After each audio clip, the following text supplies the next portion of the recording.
भाजपा अपने ही पैर पर मार रही कुल्हाड़ी, रालोसपा जिला अध्यक्ष राजेश्वर सिंह का कहना है।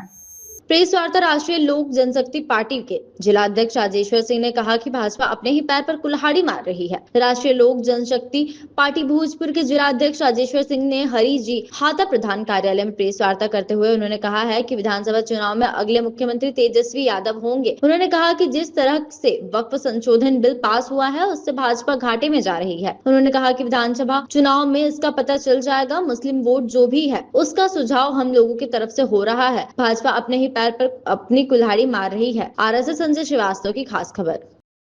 पार्टी भाजपा पर कैसे असर डालेगी? भाजपा का इतना बढ़ जाता है। देखिए, पिछला बार जो चुनाव हुआ था उसमें 52% टोटल वोट मिला था एनडीए गठबंधन और लगभग 47% वोट मिला था इंडिया गठबंधन को। उसमें लगभग 5.25% चिराग पासवान का वोट था,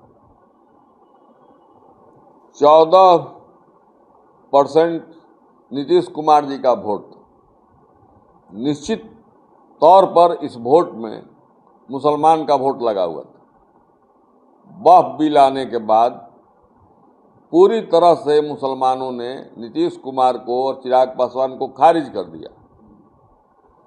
हमारे एक मित्र हैं जो राज्यसभा सदस्य रह चुके हैं और एमएलसी हैं, मोहम्मद गुलाम रसूल बलियावी, जो जदयू कोटा से थे।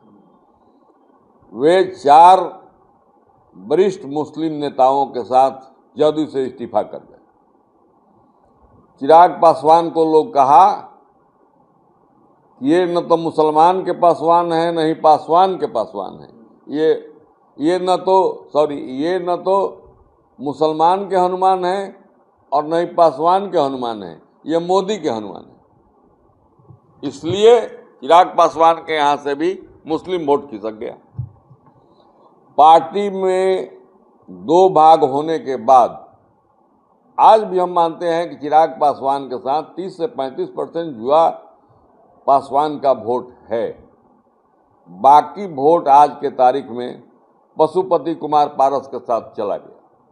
उन लोगों ने देखा इस 5 वर्ष में कि पशुपति पारस ने पासवानों के लिए जो चकुदार दफादार की लड़ाई लड़ी, अन्य मुद्दा पर पासवानों के साथ रहे, रामविलास जी के पुण्यतिथि और रामविलास जी के जो भी हो सकता था उसके लिए मूर्ति स्थापना हाजीपुर में करना, वहाँ पे उनका सरबनी घर है वहाँ पे करना, अन्य जगह जो भी करना था वो किए और पासवानों के हितैषी का काज करते रहे।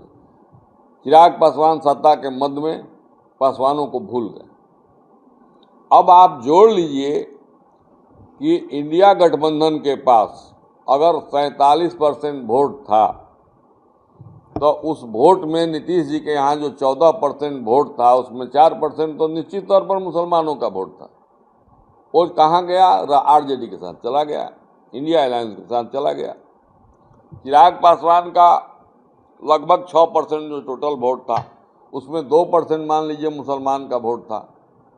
आज वो वोट चला गया इंडिया अलायंस के पास। 47 और 4 51 और 2 53 हो गया। अब पशुपति कुमार पारस जी का जो लगभग 60% वोट है, अगर हमारी अलायंस आरजेडी से होती है तो वो चला जाएगा इंडिया गठबंधन के साथ। अब किस आधार पर बिहार में भाजपा तेजस्वी यादव को रोक पाएगी? इसलिए कहीं से कोई सवाल ही नहीं उठता कि 2025 के चुनाव में भाजपा का यहाँ पर सरकार बनेगा निश्चित तौर पर। और स्पष्ट है कि तेजस्वी बिहार का मुख्यमंत्री बनने जा रहे हैं और भाजपा का यहाँ से बंटाधार होने वाला है। इसमें